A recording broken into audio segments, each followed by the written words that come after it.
आप सुन रहे हैं जगत गुरु तत्वदर्शी संत रामपाल जी महाराज द्वारा लिखित पुस्तक गीता तेरा ज्ञान अमृत का पेज नंबर 74, प्रश्न नंबर 43। हे जिंदा महात्मा जी, मैंने आपके ऊपर अविश्वास किया, मैं महापापी हूँ, मुझे क्षमा करना। उत्तर जिंदा बाबा जी का। हे धर्मदास, मैंने ही आपके मन में यह प्रेरणा की थी। यदि आप उन अपने धर्म गुरुओं की तलाशी न लेते तो आप कभी मेरी बातों पर विश्वास नहीं करते।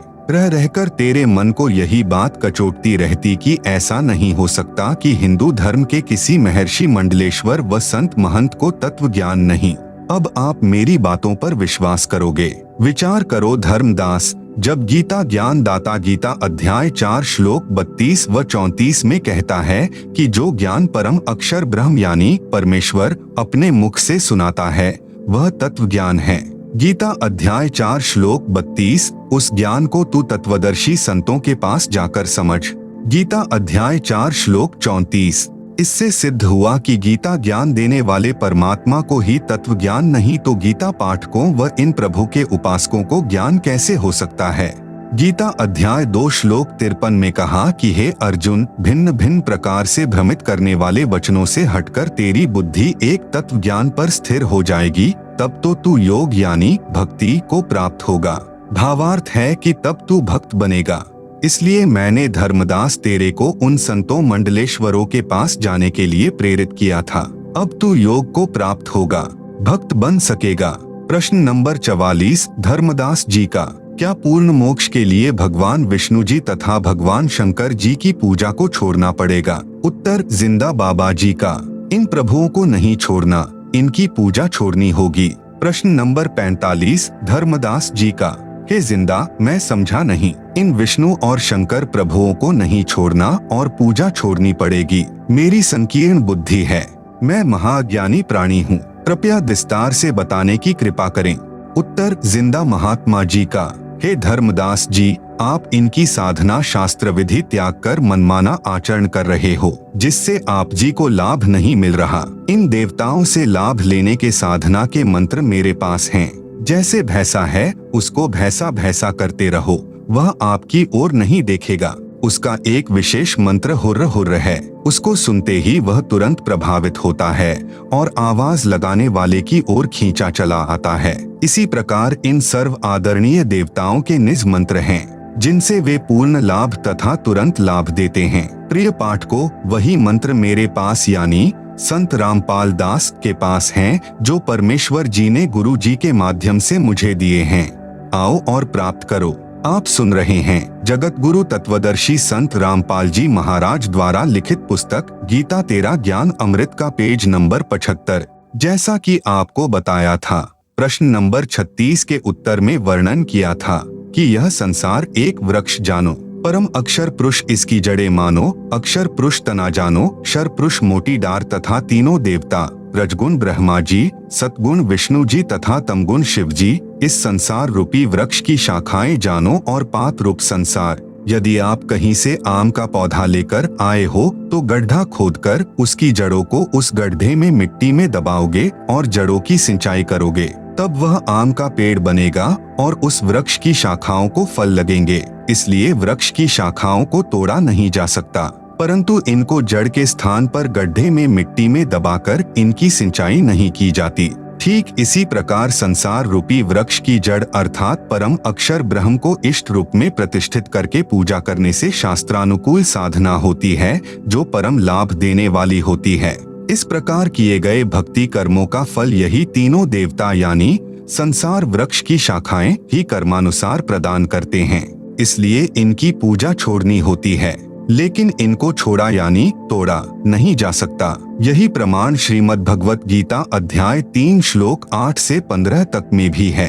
कहा है कि हे अर्जुन, तू शास्त्र विहित कर्म कर, अर्थात शास्त्रों में जैसे भक्ति करने को कहा है वैसा भक्ति कार्य कर। यदि घर त्याग कर जंगलों में चला गया अर्थात तू कर्म सन्यासी हो गया या एक स्थान पर बैठकर हठपूर्वक साधना करने लगेगा तो तेरा शरीर पोषण का निर्वाह भी नहीं होगा। इसलिए कर्म न करने की अपेक्षा कर्म करते करते भक्ति कर्म करना श्रेष्ठ है। गीता अध्याय 3 श्लोक 8। जो साधक शास्त्र विधि त्याग कर मनमाना आचरण करते हैं अर्थात शास्त्रानुकूल भक्ति कर्मों के अतिरिक्त दूसरे कर्मों में लगा हुआ मनुष्य समुदाय कर्मों के बंधन में बंधकर जन्म मरण के चक्र में सदा रहता है। इसलिए हे कुंती पुत्र अर्जुन, शास्त्र विरुद्ध भक्ति कर्म जो कर रहा है उससे आसक्ति रहित होकर शास्त्रानुकूल भक्ति कर्म कर। गीता अध्याय 3 श्लोक 9। संसार की रचना करके प्रजापति यानी कुल के मालिक ने सर्वप्रथम मनुष्यों की रचना करके साथ साथ यज्ञों अर्थात धार्मिक अनुष्ठानों की जानकारी का ज्ञान देते हुए इनसे कहा था कि तुम लोग इस तरह बताए शास्त्रानुकूल कर्मों द्वारा वृद्धि को प्राप्त हो। इस प्रकार शास्त्रानुकूल की गई भक्ति तुम लोगों को इच्छित भोग प्राप्त कराने वाली हो। गीता अध्याय 3 श्लोक 10। इस प्रकार शास्त्रानुकूल भक्ति द्वारा अर्थात संसार रूपी वृक्ष की जड़ों यानी मूल अर्थात परम अक्षर ब्रह्म की सिंचाई अर्थात पूजा करके देवताओं अर्थात संसार रूपी वृक्ष की तीनों गुण रूपी शाखाओं रजगुण ब्रह्मा, सतगुण विष्णु तथा तमगुण शिवजी को उन्नत करो। आप सुन रहे हैं जगत गुरु तत्वदर्शी संत रामपाल जी महाराज द्वारा लिखित पुस्तक गीता तेरा ज्ञान अमृत का पेज नंबर 76। वे देवता संसार वृक्ष की शाखा तीनों देवता आपको कर्मानुसार फल देकर उन्नत करें। इस प्रकार एक दूसरे से उन्नत करके परम कल्याण अर्थात पूर्ण मोक्ष को प्राप्त हो जाओगे। गीता अध्याय 3 श्लोक 11। शास्त्र विधि अनुसार किए गए भक्ति कर्मों अर्थात यज्ञों द्वारा बढ़ाए हुए देवता अर्थात संसार रूपी वृक्ष की जड़ अर्थात मूल मालिक यानी परम अक्षर ब्रह्म को इष्ट रूप में प्रतिष्ठित करके भक्ति कर्म से बढ़ी हुई शाखाएं यानी तीनों देवता तुम लोगों को बिना मांगे ही कर्मानुसार इच्छित भोग निश्चय ही देते रहेंगे। जैसे आम के पौधे की जड़ की सिंचाई करने से पेड़ बनकर शाखाएं उन्नत हो गई, फिर उन शाखाओं को अपने आप फल लगेंगे, झड़ झड़ कर गिरेंगे। व्यक्ति को जो कर्मानुसार धन प्राप्त होता है वह उपरोक्त विधि से होता है। यदि कोई व्यक्ति उन देवताओं यानी शाखाओं द्वारा दिए धन में से पुनः दान पुण्य नहीं करता अर्थात जो पुनः शास्त्रानुकूल साधना नहीं करता, केवल अपना ही पेट भरता है, स्वयं ही भोगता रहता है, वह तो परमात्मा का चोर ही है। गीता अध्याय 3 श्लोक 12। शास्त्रानुकूल भक्ति की विधि में सर्वप्रथम परमात्मा को भोग लगाया जाता है, भंडारा करना होता है। पहले परम अक्षर ब्रह्म को इष्ट रूप में पूजकर भोग लगाकर शेष भोजन को भक्तों में बांटा जाता है। उस बचे हुए अन्न को सत्संग में उपस्थित अच्छी आत्माएं ही खाती हैं, क्योंकि पुण्यात्माएं ही परमात्मा के लिए समय निकालकर धार्मिक अनुष्ठानों में शामिल होते हैं। इसलिए कहा है कि उस यज्ञ से बचे हुए अन्न को खाने वाले संतजन सब पापों से मुक्त हो जाते हैं। जो पापी लोग होते हैं, जो तत्वदर्शी संत के सत्संग में नहीं जाते, उनको ज्ञान नहीं होता। वे पापात्मा अपना शरीर पोषण करने के लिए ही भोजन पकाते हैं, वे तो पाप को ही खाते हैं, क्योंकि भोजन खाने से पहले हम भक्त संत सब परम अक्षर ब्रह्म को भोग लगाते हैं, जिससे सारा भोजन पवित्र प्रसाद बन जाता है। जो ऐसा नहीं करते वे परमात्मा के चोर हैं। भगवान को भोग न लगा हुआ भोजन पाप का भोजन होता है। इसलिए कहा है जो धर्म कर्म शास्त्रानुकूल नहीं करते वे पाप के भागी होते हैं। गीता अध्याय 3 श्लोक 13। संपूर्ण प्राणी अन्न से उत्पन्न होते हैं, अन्न वर्षा से होता है। वर्षा यज्ञ अर्थात शास्त्रानुकूल धार्मिक अनुष्ठान से होती है। यज्ञ अर्थात धार्मिक अनुष्ठान शास्त्रानुकूल कर्मों से होते हैं। गीता अध्याय 3 श्लोक 14। कर्म तो ब्रह्म अर्थात क्षर पुरुष से उत्पन्न हुए हैं, क्योंकि जहाँ सर्व प्राणी सनातन परम धाम में रहते थे, वहाँ पर बिना कर्म किए सर्व सुख व पदार्थ उपलब्ध थे। यहाँ के सर्व प्राणी अपनी गलती से क्षर पुरुष के साथ आ गए। अब सबको कर्म का फल ही प्राप्त होता है, कर्म करके ही निर्वाह होता है। इसलिए कहा है कि कर्म को ब्रह्म यानी क्षर पुरुष से उत्पन्न जान और ब्रह्म को अविनाशी परमात्मा से उत्पन्न जान। आप सुन रहे हैं जगत गुरु तत्वदर्शी संत रामपाल जी महाराज द्वारा लिखित पुस्तक गीता तेरा ज्ञान अमृत का पेज नंबर 77। अधिक जानकारी के लिए पढ़े सृष्टि रचना इसी पुस्तक के पृष्ठ नंबर 120 पर। नोट: इस श्लोक में अक्षर शब्द का अर्थ अविनाशी परमात्मा ठीक है, परंतु जहाँ अक्षर पुरुष तथा परम अक्षर पुरुष का वर्णन है, वहाँ अक्षर पुरुष व क्षर पुरुष दोनों नाशवान कहे हैं। वहाँ पर अक्षर का अर्थ वही ठीक है। गीता अध्याय 15 श्लोक 16-17 में वर्णन है। यहाँ अक्षर का अर्थ अविनाशी परमात्मा है, क्योंकि सृष्टि रचना से स्पष्ट होता है कि ब्रह्म की उत्पत्ति सत्यपुरुष यानी अविनाशी परमात्मा ने की थी। इससे सिद्ध हुआ कि सर्वगतम ब्रह्म अर्थात जिस परमात्मा की पहुंच सर्व ब्रह्मांडों में है, जो सर्व का मालिक है, वह परमात्मा सदा ही यज्ञों अर्थात धार्मिक अनुष्ठानों में प्रतिष्ठित है। भावार्थ है कि परम अक्षर ब्रह्म को इष्ट देव रूप में प्रतिष्ठित करके धार्मिक अनुष्ठान अर्थात यज्ञ करने से शास्त्र विधि अनुसार कर्म करने से साधक को भक्ति लाभ मिलता है, जिससे मोक्ष प्राप्त होता है। देखें संसार रूपी पौधे का चित्र इसी पुस्तक के पृष्ठ 79 पर। देखें यह चित्र पृष्ठ 78 पर। इसमें पौधे की शाखाओं को गड्ढे में जमीन में लगाकर दिखाया गया है कि जो तीनों देवों रजगुण ब्रह्मा, सतगुण विष्णु, तमगुण शिव में से किसी की भी पूजा करता है, वह शास्त्र विधि त्याग कर मनमाना आचरण कर रहा है, जो गीता अध्याय 16 श्लोक 23 से 24 में अनुचित तथा व्यर्थ बताया है। जिसने सर्वगतम ब्रह्म अर्थात परम अक्षर ब्रह्म की पूजा नहीं की, उसको इष्ट रूप में नहीं पूजा, जिस कारण से उस साधक की साधना व्यर्थ है। शाखाओं को सींचने से पौधा नष्ट हो जाता है। अन्य देवताओं की पूजा करना गीता अध्याय 7 श्लोक 12 से 15, 20 से 23 तथा गीता अध्याय 9 श्लोक 23 से 24 में मना किया हुआ है। पढ़े प्रश्न 17 का उत्तर। देखें यह चित्र इसी पुस्तक के पृष्ठ 79 पर। सीधा लगाया गया पौधा जो शास्त्र विधि अनुसार साधना है, यही मोक्षदायक है। यही प्रमाण गीता ग्रंथ में है। इसलिए हे धर्मदास, श्री ब्रह्मा जी, श्री विष्णु जी तथा श्री शिव जी को नहीं छोड़ना है। इनकी पूजा इष्ट रूप में करते हो, वह छोड़नी है, तभी भक्त का पूर्ण मोक्ष संभव है। आप सुन रहे हैं जगत गुरु तत्वदर्शी संत रामपाल जी महाराज द्वारा लिखित पुस्तक गीता तेरा ज्ञान अमृत का पेज नंबर 78 पर शास्त्र विरुद्ध साधना अर्थात उल्टा बीजा हुआ भक्ति रूपी पौधा का चित्र दिया गया है, जिसे आप पुस्तक में देख सकते हैं। आप सुन रहे हैं जगत गुरु तत्वदर्शी संत रामपाल जी महाराज द्वारा लिखित पुस्तक गीता तेरा ज्ञान अमृत का पेज नंबर 79 पर शास्त्रानुकूल साधना अर्थात सीधा बीजा हुआ भक्ति रूपी पौधा का चित्र दिया गया है, जिसे आप पुस्तक में देख सकते हैं। आप सुन रहे हैं जगत गुरु तत्वदर्शी संत रामपाल जी महाराज द्वारा लिखित पुस्तक गीता तेरा ज्ञान अमृत का पेज नंबर 80। प्रश्न नंबर 46 धर्मदास जी का। हे जिंदा आप जी ने तीनों देवताओं रजगुण ब्रह्मा, सतगुण विष्णु तथा तमगुण शिव जी की भक्ति करने वालों की दशा तो श्रीमद् भगवत गीता अध्याय 7 श्लोक 12 से 15, 20 से 23 तथा अध्याय 9 श्लोक 23-24 में प्रत्यक्ष प्रमाणित कर दिया कि तीनों गुणों रजगुण ब्रह्मा, सतगुण विष्णु तथा तमगुण शिव की भक्ति करने वाले राक्षस स्वभाव को धारण किए हुए मनुष्यों में नीच दूषित कर्म करने वाले मूर्ख मुझ यानी गीता ज्ञान दाता ब्रह्म को भी नहीं भजते। अन्य देवताओं की भक्ति पूजा करने वालों का सुख समय यानी स्वर्ग समय क्षणिक होता है। स्वर्ग की प्राप्ति करके शीघ्र ही पृथ्वी पर जन्म धारण करते हैं। हे महात्मा जी, कृपया कोई संसार में हुए बर्ताव से ऐसा प्रकरण सुनाइए जिससे आप जी की बताई बातों की सत्यता का प्रमाण मिले। तीनों देवताओं के पुजारी ऐसा बर्ताव करते हैं। हिरण्यकशिपु की कथा। उत्तर जिंदा जगदीश का। नंबर 1 रजगुण ब्रह्मा के उपासकों का चरित्र। एक हिरण्यकशिपु ब्राह्मण राजा था। किसी कारण उसको भगवान विष्णु यानी सतगुण से ईर्ष्या हो गई। उस राजा ने रजगुण ब्रह्मा जी देवता को भक्ति करके प्रसन्न किया। ब्रह्मा जी ने कहा कि पुजारी मांगो, क्या मांगना चाहते हो। हिरण्यकशिपु ने मांगा कि सुबह मरु न शाम मरु, बाहर मरु न भीतर मरु, दिन मरु न रात मरु, 12 मास में न मरु, न आकाश में मरु, न धरती पर मरु, न मानव से न पशु पक्षी से मरु। ब्रह्मा जी ने कहा तथास्तु। इसके पश्चात हिरण्यकशिपु ने अपने आप को अमर मान लिया और अपना नाम जाप करने को कहने लगा।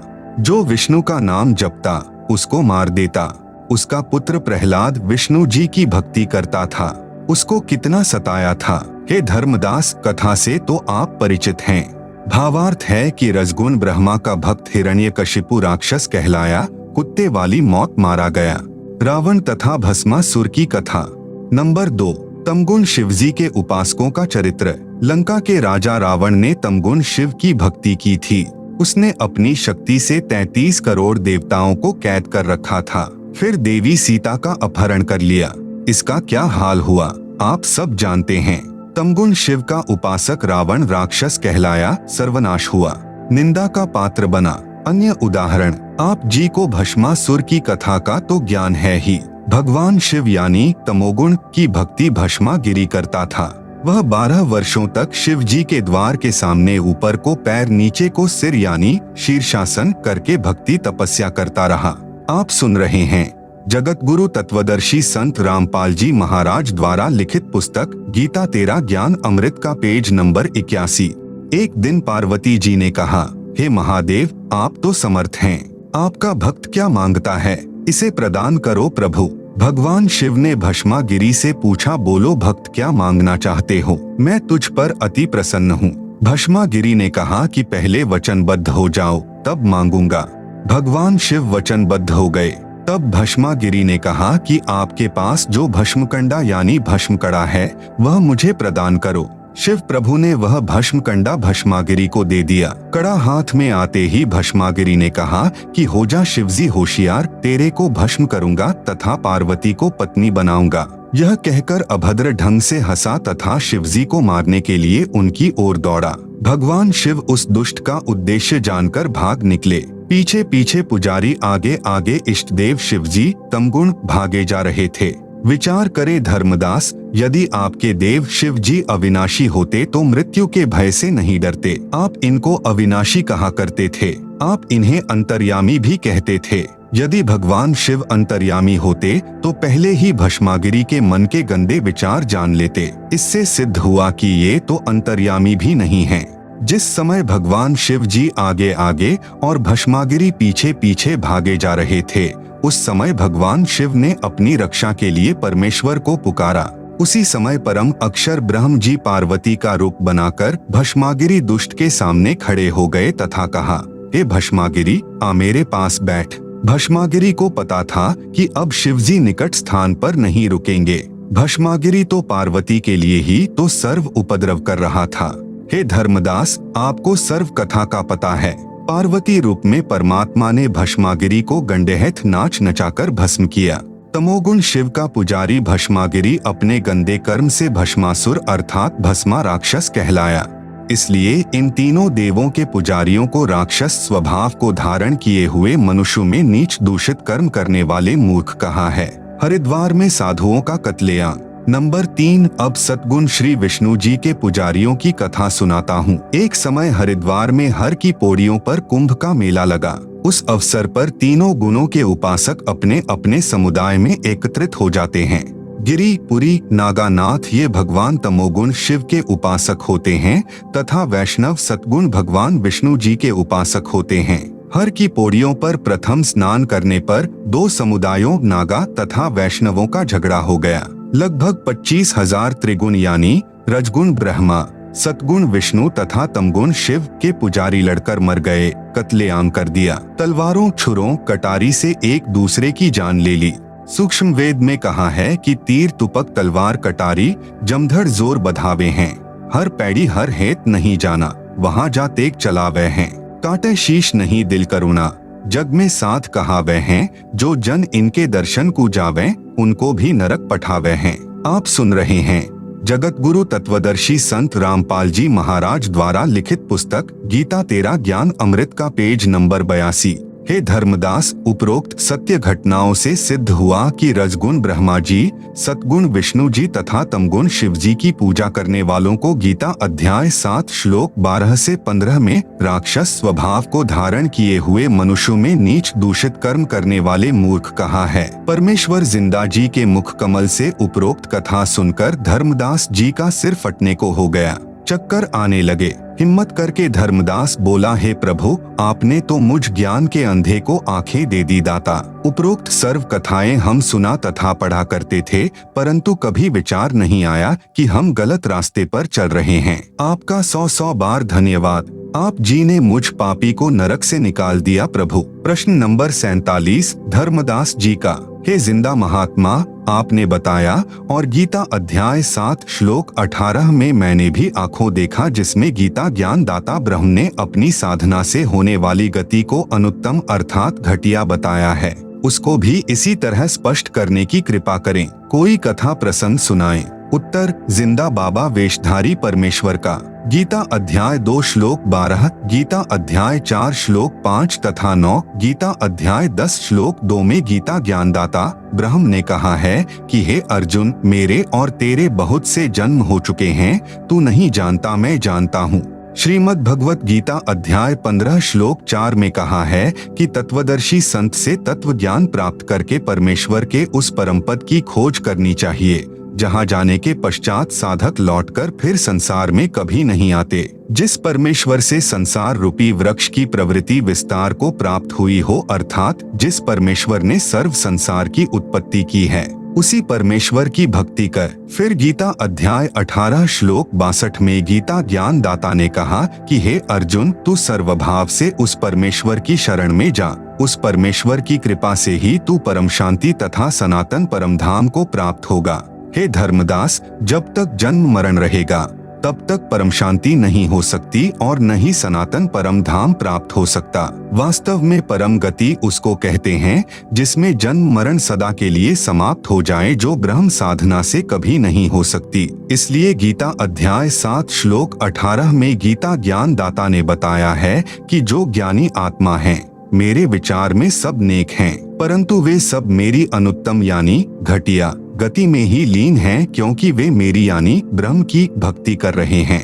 आप सुन रहे हैं जगत गुरु तत्वदर्शी संत रामपाल जी महाराज द्वारा लिखित पुस्तक गीता तेरा ज्ञान अमृत का पेज नंबर 83। ब्रह्म की साधना का ओम मंत्र है, इससे ब्रह्म लोक प्राप्त होता है। गीता अध्याय 8 श्लोक 16 में स्पष्ट है कि ब्रह्म लोक में गए हुए साधक भी पुनः लौटकर संसार में आते हैं, इसलिए उनको परम शांति नहीं हो सकती, सनातन परम धाम प्राप्त नहीं हो सकता। वेदों में वर्णित साधना से परमात्मा प्राप्ति नहीं होती। कुछ सिद्धियां प्राप्त हो जाती हैं, जिनके द्वारा ऋषिजन चमत्कार करके किसी को हानि करके प्रसिद्ध हो जाते हैं। अंत में पाप के भागी होकर 84 लाख प्रकार के प्राणियों के शरीरों में कष्ट उठाते रहते हैं। इसलिए ब्रह्म साधना से होने वाली गति अर्थात उपलब्धि अनुत्तम यानी घटिया कही है। ऋषि चुनक तथा मानधाता की कथा प्रसंग गीता ज्ञान दाता यानी ब्रह्म ने गीता अध्याय 7 श्लोक 16 से 17 में बताया है कि मेरी भक्ति 4 प्रकार के भक्त करते हैं। नंबर 1 आर्त यानी संकट निवारण के लिए, नंबर 2 अर्थार्थी यानी धन लाभ के लिए, नंबर 3 जिज्ञासु यानी जो ज्ञान प्राप्त करके वक्ता बन जाते हैं, और नंबर 4 ज्ञानी यानी केवल मोक्ष प्राप्ति के लिए भक्ति करने वाले। इनमें से 3 को छोड़कर चौथे ज्ञानी को अपना पक्का भक्त गीता ज्ञान दाता ने बताया है। ज्ञानी की विशेषता, ज्ञानी वह होता है जिसने जान लिया है कि मनुष्य जीवन केवल मोक्ष प्राप्ति के लिए ही प्राप्त होता है। उसको यह भी ज्ञान होता है कि पूर्ण मोक्ष के लिए केवल एक परमात्मा की भक्ति करनी चाहिए। अन्य देवताओं यानी रजगुण ब्रह्मा जी, सतगुण विष्णु जी तथा तमगुण शिव जी की भक्ति से पूर्ण मोक्ष नहीं होता। उन ज्ञानी आत्माओं को गीता अध्याय 4 श्लोक 34 तथा यजुर्वेद अध्याय 40 मंत्र 10 में वर्णित तत्वदर्शी संत न मिलने के कारण उन्होंने वेदों से स्वयं निष्कर्ष निकाल लिया कि ब्रह्म समर्थ परमात्मा है। ओम इसकी भक्ति का मंत्र है। इस साधना से ब्रह्मलोक प्राप्त हो जाता है, यही मोक्ष है। ज्ञानी आत्माओं ने परमात्मा प्राप्ति के लिए हठ योग किया, एक स्थान पर बैठकर घोर तप किया तथा ओम नाम का जाप किया, जबकि वेदों व गीता में हठ करने घोर तप करने वाले मूर्ख दंभी तथा राक्षस बताए हैं। गीता अध्याय 3 श्लोक 4 से 9, गीता अध्याय 16 श्लोक 17 से 20 तथा गीता अध्याय 17 श्लोक 1 से 6। इनको हठ योग करने की प्रेरणा कहाँ से हुई? श्री देवी पुराण गीता प्रेस गोरखपुर से प्रकाशित सचित्र मोटा टाइप के 3 स्कंद में लिखा है कि ब्रह्मा जी ने अपने पुत्र नारद को बताया कि जिस समय मेरी उत्पत्ति हुई मैं कमल के फूल पर बैठा था।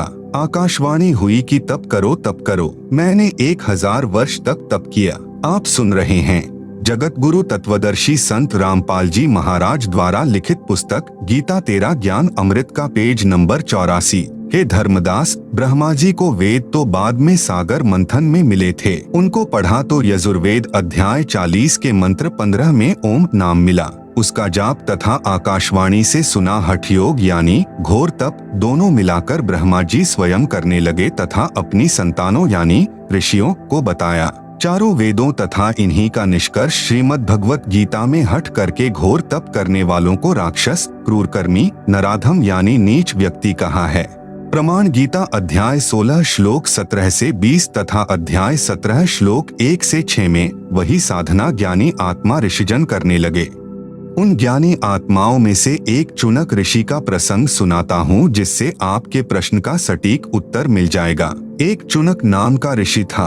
उसने हजारों वर्षों तक घोर तप किया तथा ओम नाम का जाप किया। यह ब्रह्म की भक्ति है। ब्रह्म ने प्रतिज्ञा कर रखी है कि मैं किसी साधना यानी न वेदों में वर्णित यज्ञों से, न जप से, न तप से किसी को भी दर्शन नहीं दूंगा। गीता अध्याय 11 श्लोक 48 में कहा है कि हे अर्जुन, तूने मेरे जिस रूप के दर्शन किए अर्थात मेरा यह काल रूप देखा, यह मेरा स्वरूप है।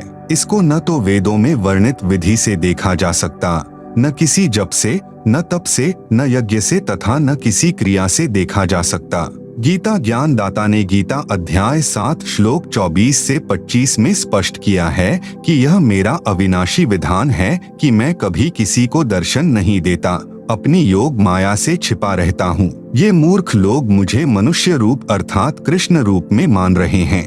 जो सामने सेना खड़ी थी उसकी ओर संकेत करके गीता ज्ञान दाता कह रहा था। कहने का भाव था कि मैं कभी किसी को दर्शन नहीं देता, अब तेरे ऊपर अनुग्रह करके यह अपना रूप दिखाया है। भावार्थ, वेदों में वर्णित विधि से तथा अन्य प्रचलित क्रियाओं से ब्रह्म प्राप्ति नहीं है, इसलिए उस चुनक ऋषि को परमात्मा प्राप्ति तो हुई नहीं, सिद्धियां प्राप्त हो गई। ऋषियों ने उसी को भक्ति की अंतिम उपलब्धि मान लिया। जिसके पास अधिक सिद्धियां होती थी वह अन्य ऋषियों से श्रेष्ठ माना जाने लगा।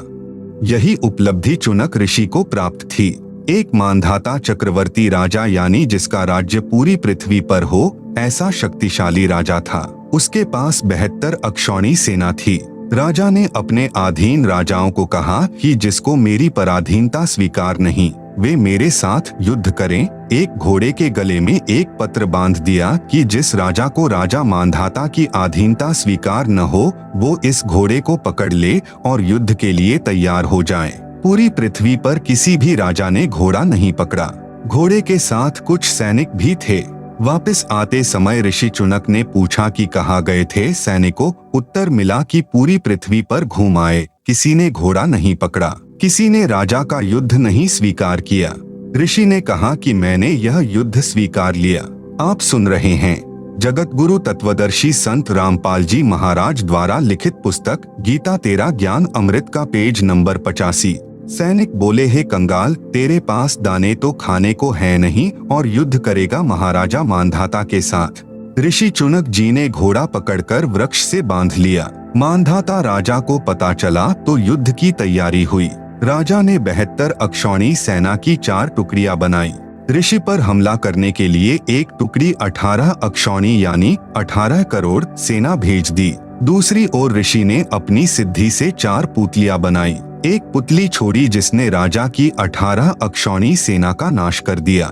राजा ने दूसरी टुकड़ी छोड़ी। ऋषि ने दूसरी पुतली छोड़ी, उसने दूसरी टुकड़ी 18 अक्षौणी सेना का नाश कर दिया। इस प्रकार चुनक ऋषि ने मानधाता राजा की 4 पुतलियों से 72 अक्षौणी सेना नष्ट कर दी, जिस कारण से महर्षि चुनक की महिमा पूरी पृथ्वी पर फैल गई। इस अनर्थ के कारण सर्वश्रेष्ठ ऋषि माना गया। हे धर्मदास, जिंदा रूप धारी परमात्मा बोले, ऋषि चुनक ने जो सेना मारी ये पाप कर्म ऋषि के संचित कर्मों में जमा हो गए। ऋषि चुनक ने जो ओम एक अक्षर का जाप किया वह उसके बदले ब्रह्मलोक में जाएगा, फिर अपना ब्रह्मलोक का सुख समय व्यतीत करके पृथ्वी पर जन्मेगा। जो हठ योग तप किया उसके कारण पृथ्वी पर राजा बनेगा, फिर मृत्यु के उपरांत कुत्ते का जन्म होगा। जो 72 अक्षौणी सेना मारी थी वह अपना बदला लेगी। कुत्ते के सिर में जख्म होगा और उसमें कीड़े बनकर 72 अक्षौणी सेना अपना बदला चुकाएगी। इसलिए हे धर्मदास, गीता ज्ञान दाता यानी ब्रह्म ने अपनी साधना से होने वाली गति यानी मुक्ति को अनुत्तम यानी अश्रेष्ठ कहा है। प्रश्न नंबर 45 धर्मदास जी का। हे जिंदा, मैंने एक महामंडलेश्वर से प्रश्न किया था कि गीता अध्याय 18 श्लोक 62 में भगवान कृष्ण जी ने किस परमेश्वर की शरण में जाने के लिए कहा है। उस मंडलेश्वर ने उत्तर दिया था कि भगवान श्री कृष्ण से अतिरिक्त कोई भगवान ही नहीं, कृष्ण जी ही स्वयं पूर्ण परमात्मा हैं। वे अपनी ही शरण आने के लिए कह रहे हैं, बस कहने का फेर है। हे जिंदा जी, कृपया मुझ अज्ञानी का भ्रम निवारण करें। उत्तर जिंदा बाबा परमेश्वर का। हे धर्मदास, ये माला डाल हुए हैं मुक्ता, शटदल उवा बाई बक्ता।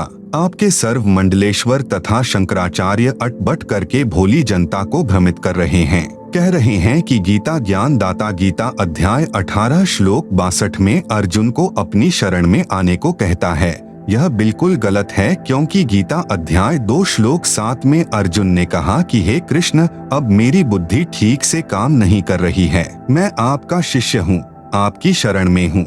जो मेरे हित में हो वह ज्ञान मुझे दीजिए। हे धर्मदास, अर्जुन तो पहले ही श्री कृष्ण की शरण में था, इसलिए गीता अध्याय 18 श्लोक 62 में गीता ज्ञान दाता ने अपने से अन्य परम अक्षर ब्रह्म की शरण में जाने के लिए कहा है। आप सुन रहे हैं जगत गुरु तत्वदर्शी संत रामपाल जी महाराज द्वारा लिखित पुस्तक गीता तेरा ज्ञान अमृत का पेज नंबर 86।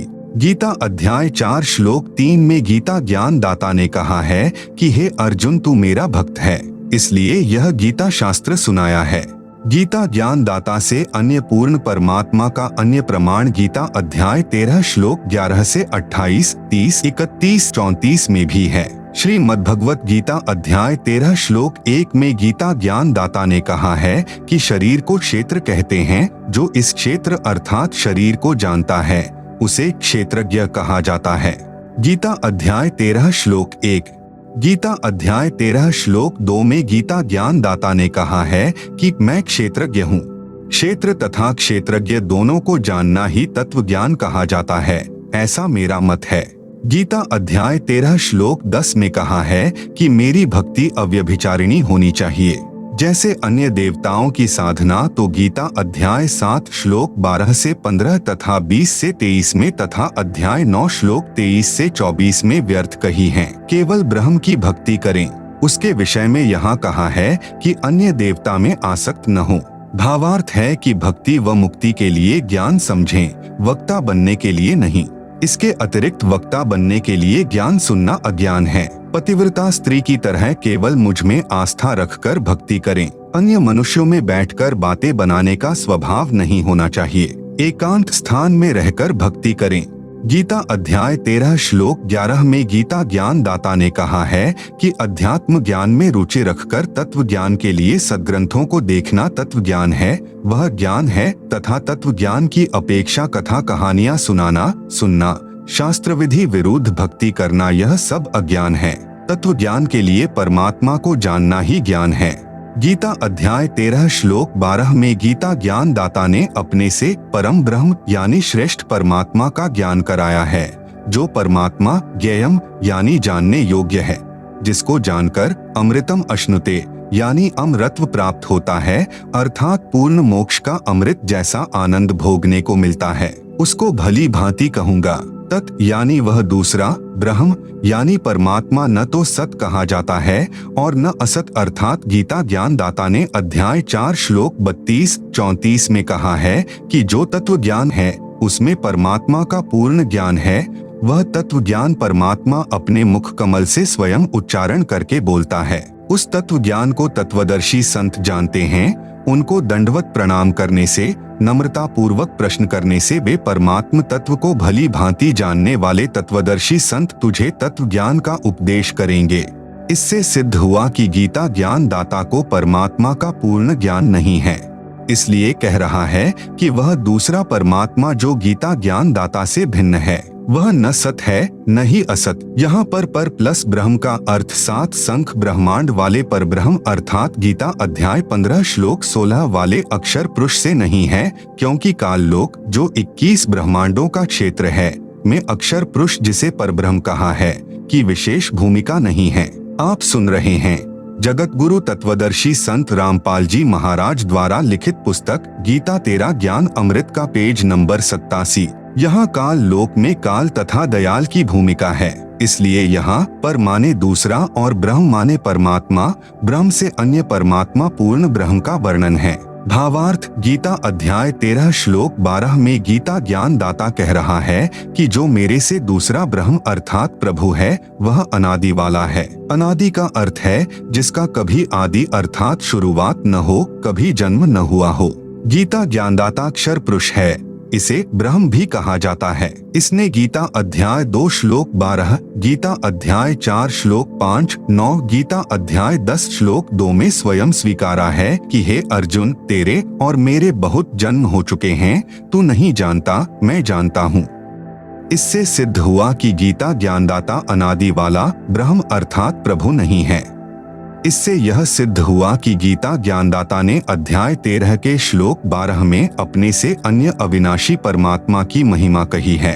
अध्याय 13 श्लोक 12, गीता ज्ञानदाता ब्रह्म है। यह 1000 यानी सहस्र हाथ पैर वाला है। इसका सहस्र कमल है अर्थात 1000 पंखुड़ियों वाला कमल है। गीता अध्याय 11 श्लोक 46 में अर्जुन ने कहा है कि हे सहस्राबाहु यानी 1000 हाथों वाले, आप चतुर्भुज रूप में आइए। इससे सिद्ध हुआ कि गीता ज्ञानदाता केवल 1000 भुजाओं वाला है। इसलिए गीता अध्याय 13 श्लोक 13 में गीता ज्ञानदाता अपने से अन्य सब और हाथ पैर वाले, सब और नेत्र सिर और मुख वाले और सब और कान वाले परमात्मा की महिमा कह रहा है। कहा है कि वह परमात्मा संसार में सबको व्याप्त करके अर्थात अपनी शक्ति से सब रोके हैं और स्वयं सत्यलोक यानी शाश्वत स्थानम तिष्ठति में बैठा है। स्पष्ट हुआ कि गीता ज्ञानदाता से अन्य समर्थ परमात्मा है, वही सब संसार का संचालन पालन करता है। गीता अध्याय 13 श्लोक 13, गीता के अध्याय 13 श्लोक 14 में भी स्पष्ट है कि गीता ज्ञानदाता ने अपने से अन्य परमात्मा का ज्ञान कराया है। कहा है, संपूर्ण इंद्रियों के विषयों को जानने वाला अर्थात अंतर्यामी है, सब इंद्रियों से रहित है अर्थात परमात्मा की इंद्रियां हम मानव तथा अन्य प्राणियों जैसी विकारग्रस्त नहीं है। वह परमात्मा आसक्ति रहित है अर्थात वह इस काल लोक यानी 21 ब्रह्मांडों की किसी वस्तु पदार्थ में आसक्ति नहीं रखता, क्योंकि उस परमेश्वर का सत्यलोक इस काल के क्षेत्र से असंख्यों गुना उत्तम है। इसलिए वह परमात्मा आसक्ति रहित कहा है। वही सबका धारण पोषण करने वाला है। यही प्रमाण गीता अध्याय 15 श्लोक 17 में भी है। वह परमात्मा निर्गुण है परंतु सरगुण होकर ही अपना महत्व दिखाता है। उदाहरण के लिए जैसे आम का पेड़ आम के बीज यानी गुठली में निर्गुण अवस्था में होता है, उस बीज को जब बीजा जाता है तब वह पौधा फिर पेड़ रूप में सरगुण होकर अपना महत्व प्रकट करता है। आप सुन रहे हैं जगत गुरु तत्वदर्शी संत रामपाल जी महाराज द्वारा लिखित पुस्तक गीता तेरा ज्ञान अमृत का पेज नंबर 88। परंतु परमात्मा सत्यलोक में सरगुण रूप में बैठा है, क्योंकि परमात्मा ने अपने वचन शक्ति से सर्व सृष्टि रचकर विधान बनाकर छोड़ दिया। उस परमात्मा के विधान अनुसार सर्व प्राणी तथा नक्षत्र बनते बिगड़ते रहते हैं, जीव कर्मानुसार जन्मते मरते रहते हैं। परमात्मा को कोई टेंशन नहीं, परंतु जब परमात्मा पृथ्वी पर प्रकट होता है उस समय सर्व गुणों को भोगता है। जैसे आम के वृक्ष को तो निर्गुण से सरगुण होने में बहुत समय लगता है, परंतु परमात्मा के लिए समय सीमा नहीं है। वे तो क्षण में निर्गुण अगले क्षण में सरगुण हो सकते हैं। जैसे क्षण में सत्यलोक चले जाते हैं तो हमारे लिए निर्गुण हो गए, हम उनके गुणों का लाभ प्राप्त नहीं कर सकते। क्षण में पृथ्वी पर प्रकट हो जाते हैं तो वे सरगुण हो गए, हमारे को आशीर्वाद देकर अपने गुणों का लाभ देते हैं। इस प्रकार निर्गुण सरगुण कहा है। इससे भी सिद्ध हुआ कि गीता ज्ञान दाता से अन्य कोई सबका धारण पोषण करने वाला परमात्मा है। गीता अध्याय 13 श्लोक 15 से 16 में भी यही प्रमाण है। गीता ज्ञानदाता ने कहा है कि जैसे सूर्य दूर स्थान पर स्थित होते हुए भी यहाँ पृथ्वी पर अपना प्रभाव बनाए हैं, उसी प्रकार परमात्मा सत्यलोक में स्थित होकर भी सर्व ब्रह्मांडों पर अपनी शक्ति का प्रभाव बनाए हुए है। सर्व चराचर भूतों के बाहर भीतर है। इसी प्रकार सूक्ष्म होने से हम उसको चर्म दृष्टि से देख नहीं पाते, इसलिए अविज्ञ अर्थात हमारे ज्ञान से परे है तथा वही परमात्मा हमारे समीप में तथा दूर भी वही स्थित है। परमात्मा तो दूर सत्यलोक यानी शाश्वत स्थान में है, उसकी शक्ति का प्रभाव प्रत्येक के साथ है। गीता अध्याय 13 श्लोक 15। जैसे सूर्य दूर स्थित है परंतु पृथ्वी के ऊपर प्रत्येक प्राणी को अपने साथ दिखाई देता है। जैसे एक स्थान पर कई घड़े जल के भरे रखे हैं तो सूर्य प्रत्येक में दिखाई देता है, टुकड़ों में नहीं दिखता। इसी प्रकार परमात्मा प्रत्येक व्यक्ति को दिखाई देता है। परमात्मा ऐसे ही एक स्थान पर स्थित है, वह परमात्मा जानने योग्य है। भावार्थ है कि गीता ज्ञान दाता ने कहा है कि मेरे से अन्य परमात्मा का ज्ञान होना चाहिए, वह जानने योग्य है। वही परमात्मा अपने विधानानुसार सर्व का धारण पोषण उत्पत्ति तथा मृत्यु करता है। वास्तव में ब्रह्मात यानी सबका उत्पत्ति करता वही है। वास्तव में विष्णु यानी सबका धारण पोषण करने वाला वही है। वास्तव में शंकर यानी संहार करने वाला वही है। अन्य ब्रह्मा विष्णु तथा शंकर तो केवल एक ब्रह्मांड के कर्ता धर्ता हैं, परंतु वह परमात्मा तो सर्व ब्रह्मांडों का ब्रह्मा विष्णु तथा शंकर रूप में अकेला ही है। जैसे भारत वर्ष में केंद्र का भी गृह मंत्री होता है तथा राज्यों में भी गृह मंत्री होते हैं। देश के प्रधानमंत्री जी अपने पास अन्य विभाग भी रख लेते हैं। उस समय प्रधानमंत्री जी गृह मंत्री आदि भी होते हैं और प्रधानमंत्री भी होते हैं। इससे सिद्ध हुआ कि गीता ज्ञान दाता ने अपने से अन्य समर्थ परमात्मा की महिमा बताई है। आप सुन रहे हैं जगत गुरु तत्वदर्शी संत रामपाल जी महाराज द्वारा लिखित पुस्तक गीता तेरा ज्ञान अमृत का पेज नंबर 89। गीता ज्ञान दाता से अन्य कोई पूर्ण परमात्मा है। गीता अध्याय 13 श्लोक 16। गीता अध्याय 13 श्लोक 17 में गीता ज्ञान दाता ने अपने से अन्य परमात्मा की महिमा कही है, जो इस प्रकार है। वह दूसरा परमात्मा यानी परम ब्रह्म सब ज्योतियों की भी ज्योति है, अर्थात सर्व प्रकाश स्रोत है। उसी अन्य समर्थ परमात्मा की शक्ति से सब प्रकाशमान हैं और उस परमात्मा का प्रकाश सर्व से अधिक है। वह परमात्मा माया से अति परे कहा जाता है। वास्तव में निरंजन वही है जो गीता ज्ञान दाता है। यह माया सहित ज्योति निरंजन कहा जाता है। वह परमात्मा ज्ञान का भंडार है, वह जानने योग्य है। वह ज्ञान गमयम यानी तत्व ज्ञान द्वारा प्राप्त होने योग्य है। इस गीता अध्याय 13 श्लोक 17 में मूल पाठ में ज्ञानम ज्ञेयम ज्ञान गमयम लिखा है, जिसका भावार्थ है कि ज्ञानम यानी जो ज्ञान परमात्मा स्वयं पृथ्वी पर प्रकट होकर तत्व ज्ञान अपने मुख कमल से बोलता है, इसलिए वह ज्ञान रूप है, अर्थात ज्ञान का भंडार है। वह परमात्मा ज्ञेयम ज्ञानज्ञम यानी उसी तत्व ज्ञान से जानने योग्य तथा उसी तत्व ज्ञान से प्राप्त करने योग्य है। वह परमात्मा सर्व प्राणियों के हृदय में स्थित है। जैसे सूर्य दूर स्थान पर होते हुए भी प्रत्येक घड़े के जल में दिखाई देता है, वास्तव में वह उन घड़ों में नहीं है, परंतु घड़ों के ऊपर अपना प्रभाव रखता है, उष्णता देता है। सूक्ष्म वेद में कहा है कि ब्रह्मा विष्णु शिव राई झूमकरा, नहीं सब बाजी के खम सुनो राई झूमकरा। वह सर्व ठाम सब ठौर है राई झूमकरा, सकल लोक भरपूर सुनो राई झूमकरा। यही प्रमाण गीता अध्याय 18 श्लोक 61 में भी है। कहा है कि हे अर्जुन, शरीर रूप यंत्र में आरूढ़ हुए संपूर्ण प्राणियों को अंतर्यामी परमेश्वर अपनी माया अर्थात अपनी शक्ति से उनके कर्मानुसार भ्रमण कराता है, अर्थात संस्कारों के अनुसार अच्छी बुरी योनियों में घुमाता है। वही सर्वशक्तिमान परमात्मा सर्व प्राणियों के हृदय में स्थित है, अर्थात विराजमान है। इसी प्रकार परमेश्वर की महिमा गीता अध्याय 13 श्लोक 17 में कही है। इससे सिद्ध हुआ कि गीता ज्ञान दाता ने अपने से अन्य पूर्ण परमात्मा की महिमा कही है। गीता अध्याय 13 श्लोक 17। गीता अध्याय 13 श्लोक 18 में गीता ज्ञान दाता ने कहा है कि इस प्रकार क्षेत्र अर्थात शरीर, ज्ञानम यानी तत्व ज्ञान और ज्ञेयम अर्थात जानने योग्य परमात्मा की महिमा मैंने संक्षेप में कही है। मेरा भक्त पहले मुझे ही सर्वेस्वा जानकर मुझ पर आश्रित था। वह इस विज्ञाय यानी तत्व ज्ञान के आधार से मेरे भाव अर्थात मेरी शक्ति से परिचित होकर तथा उस समर्थ की शक्ति से परिचित होकर उपपद्यते यानी उसके उपरांत भक्ति करके उसी भाव को प्राप्त होता है। गीता अध्याय 13 श्लोक 18।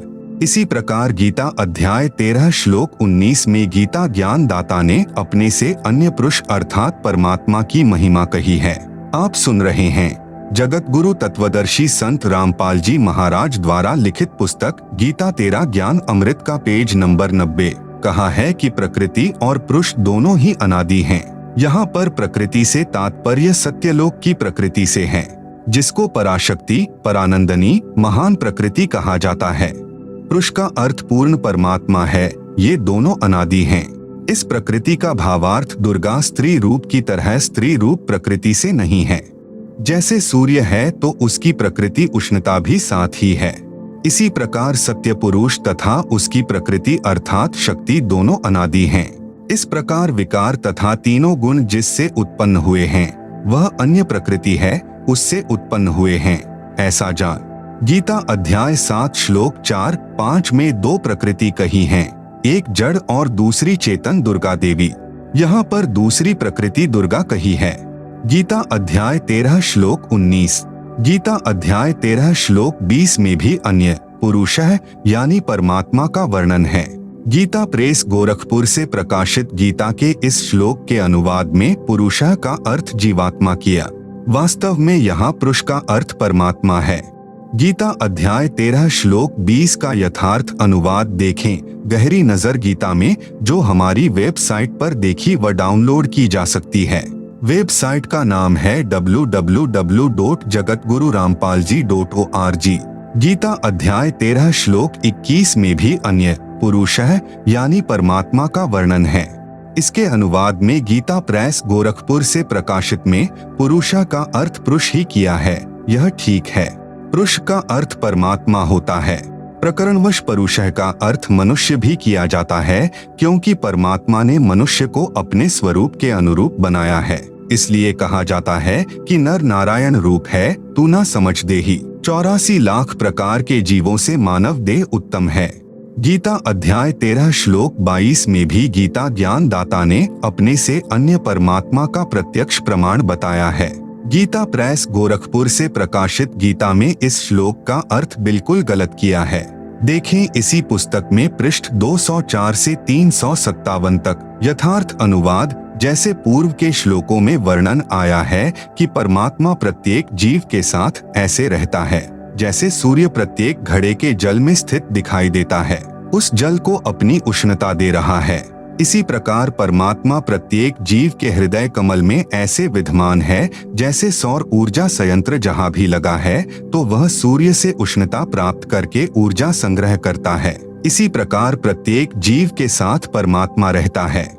इसलिए इस श्लोक गीता अध्याय 13 श्लोक 22 में कहा है कि वह परमात्मा सब प्रभुओं का भी स्वामी होने से महेश्वर, सबका धारण पोषण करने से कर्ता, सत्यलोक में बैठा प्रत्येक प्राणी की प्रत्येक गतिविधि को देखने वाला होने से उपदृष्टा, जीव परमात्मा की शक्ति से सर्व कार्य करता है। आप सुन रहे हैं जगत गुरु तत्वदर्शी संत रामपाल जी महाराज द्वारा लिखित पुस्तक गीता 13 ज्ञान अमृत का पेज नंबर 91। जीव परमात्मा का अंश है। रामायण में भी कहा है, ईश्वर अंश जीव अविनाशी, जिस कारण से जीव जो कुछ भी अपने किए कर्म का सुख दुख भोगता है तो अपने अंश के सुख दुख का परमात्मा को भी एहसास होता है। सूक्ष्म वेद में लिखा है, कबीर कह मेरे जीव को दुख ना दिजो कोई, भक्त दुखाए मैं दुखी मेरा आपा भी दुखी होए। इसलिए भोक्ता कहलाता है।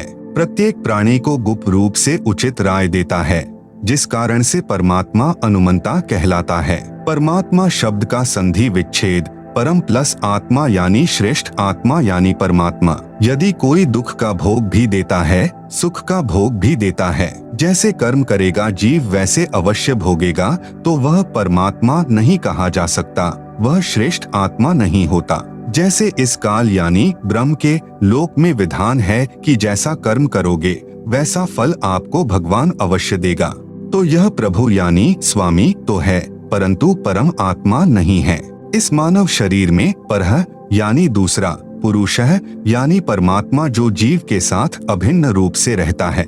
जैसे सूर्य प्रत्येक को अपनी ऊर्जा देता है, उसी प्रकार यह दूसरा परमात्मा उपरोक्त महिमा वाला है।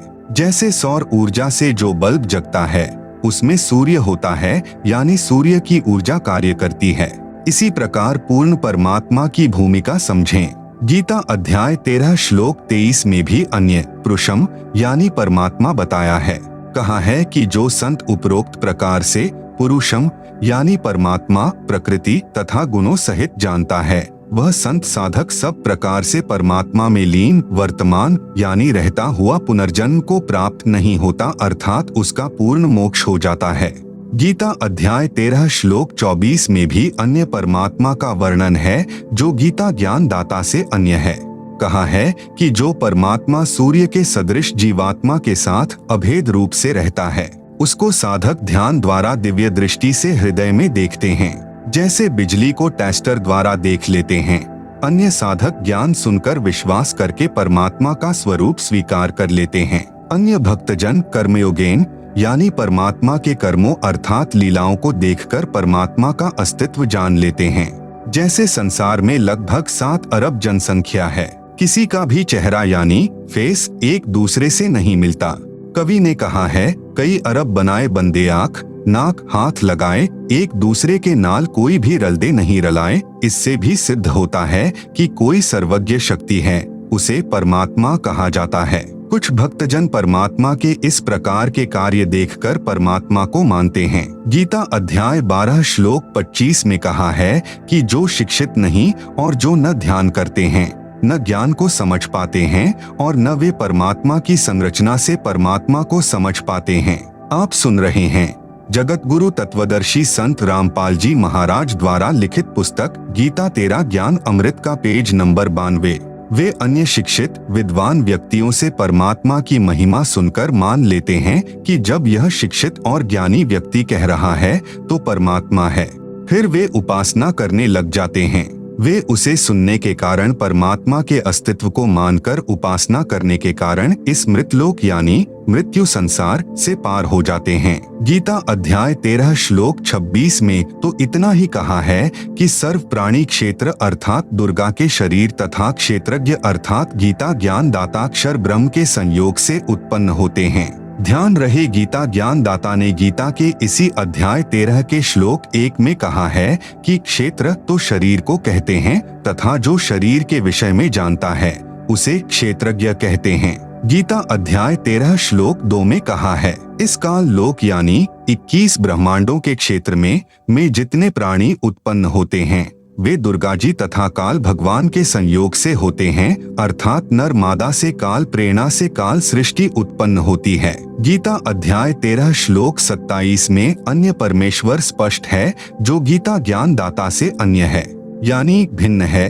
जैसे पूर्व के श्लोकों में प्रमाण सहित बताया गया है कि परमेश्वर प्रत्येक प्राणी के शरीर में हृदय में ऐसे बैठा दिखाई देता है जैसे सूर्य जल से भरे घड़ों में दिखाई देता है। इसी प्रकार इस श्लोक 27 में कहा है कि परमेश्वर हृदय में बैठा है। जब प्राणी का शरीर नष्ट हो जाता है तो भी परमेश्वर नष्ट नहीं होता। जैसे कोई घड़ा फूट गया, उसका जल पृथ्वी पर बिखर गया और पृथ्वी में समा गया तो भी सूर्य तो यथावत है। इसलिए परमेश्वर अविनाशी है। जो संत परमात्मा को इस दृष्टिकोण से देखता है वह सही जानता है, वह तत्वज्ञानी संत है। इस श्लोक गीता अध्याय 13 श्लोक 27 में परमेश्वर शब्द लिखा है, जिससे भी गीता ज्ञान दाता से अन्य परमात्मा का बोध होता है। आओ जाने परमेश्वर का संधिच्छेद। परम प्लस ईश्वर। व्याख्या। ईश का अर्थ है स्वामी प्रभु मालिक, वर का अर्थ है श्रेष्ठ पति। नंबर 1, ईश तो गीता ज्ञान दाता अक्षर पुरुष अर्थात अक्षर ब्रह्म है, जो केवल 21 ब्रह्मांडों का प्रभु है। नंबर 2, ईश्वर ईश अर्थात अक्षर पुरुष से श्रेष्ठ प्रभु, वह केवल 7 शंख ब्रह्मांडों का प्रभु है। इसे अक्षर पुरुष तथा परब्रह्म भी कहा जाता है। नंबर 3, परमेश्वर ईश्वर अर्थात अक्षर पुरुष से परम अर्थात श्रेष्ठ है, जो असंख्य ब्रह्मांडों का प्रभु है, उसे परम अक्षर ब्रह्म भी कहा जाता है। गीता अध्याय 8 श्लोक 3 में प्रमाण है। गीता अध्याय 15 श्लोक 16 से 17 में 3 पुरुषों का वर्णन है। क्षर पुरुष यह गीता ज्ञान दाता ईश है तथा अक्षर पुरुष है। यह ईश्वर है तथा गीता अध्याय 15 श्लोक 17 में कहा है कि उत्तम पुरुषः यानी पुरुषोत्तम अर्थात वास्तव में सर्वश्रेष्ठ प्रभु तो ऊपर के श्लोक गीता अध्याय 15 श्लोक 16 में कहे दोनों क्षर पुरुष तथा अक्षर पुरुष से भिन्न है, उसी को वास्तव में परमात्मा कहा जाता है। आप सुन रहे हैं जगत गुरु तत्वदर्शी संत रामपाल जी महाराज द्वारा लिखित पुस्तक गीता तेरा ज्ञान अमृत का पेज नंबर 93। वही तीनों लोकों क्षर पुरुष के 21 ब्रह्मांडों का क्षेत्र काल लोक कहा जाता है तथा अक्षर पुरुष के साथ शंख ब्रह्मांडों के क्षेत्र को परब्रह्म का लोक कहा जाता है और ऊपर 4 लोकों सत्यलोक, अलख लोक, अगम लोक तथा अकह लोक का क्षेत्र अमर लोक परमेश्वर का लोक कहा जाता है। इस प्रकार 3 लोकों का यहाँ पर वर्णन है। इन तीनों लोकों में प्रवेश करके सबका धारण पोषण करता है। वह वास्तव में अविनाशी परमेश्वर है। गीता अध्याय 13 श्लोक 27 में परमेश्वर शब्द है जो गीता ज्ञान दाता से भिन्न सर्वशक्तिमान सर्व का पालन कर्ता का बोधक है। गीता अध्याय 13 श्लोक 28 में भी गीता ज्ञान दाता से अन्य प्रभु का प्रमाण है। इस श्लोक में ईश्वर शब्द परमेश्वर का बोधक है। जैसे ईश का अर्थ स्वामी, वर का अर्थ श्रेष्ठ, वास्तव में सबका ईश स्वामी तो परम अक्षर ब्रह्म है, वही श्रेष्ठ ईश है। इसलिए ईश्वर शब्द प्रकरणवश पूर्ण परमात्मा का बोधक है। यदि अन्य ईश नकली स्वामी नहीं होते तो ईश्वर तथा परमेश्वर शब्दों की आवश्यकता नहीं होती। इसलिए इस श्लोक में ईश्वर शब्द सत्य पुरुष का बोध जाने। गीता अध्याय 13 श्लोक 28 का भावार्थ है कि गीता ज्ञान दाता ने कहा है कि जो साधक सब प्रकार से परमेश्वर को संभाव में देखता हुआ आत्मानम यानी अपनी आत्मा को आत्मना यानी अपनी अज्ञान आत्मा द्वारा नष्ट नहीं करता, अर्थात वह परमात्मा को सही समझकर उसकी साधना करके ततः यानी उससे पराम यानी परा यानी दूसरी गतिम यानी गति अर्थात मोक्ष को याति यानी प्राप्त होता है। अर्थात वह साधक गीता ज्ञान दाता वाली परम गति जो गीता अध्याय 8 श्लोक 13 में कही है से अन्य गति को प्राप्त होता है।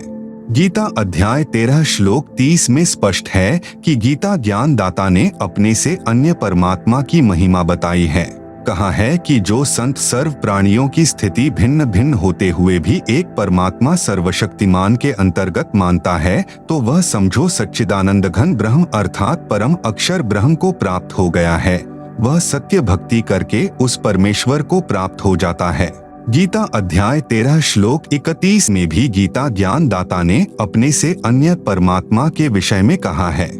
इस श्लोक में परमात्मा शब्द है जिसकी स्पष्ट परिभाषा गीता अध्याय 15 श्लोक 17 में बताई है। कहा है कि जो उत्तम पुरुष अर्थात सर्वश्रेष्ठ प्रभु है वह तीनों लोकों में प्रवेश करके सबका धारण पोषण करता है। वह वास्तव में अविनाशी परमेश्वर है। उसी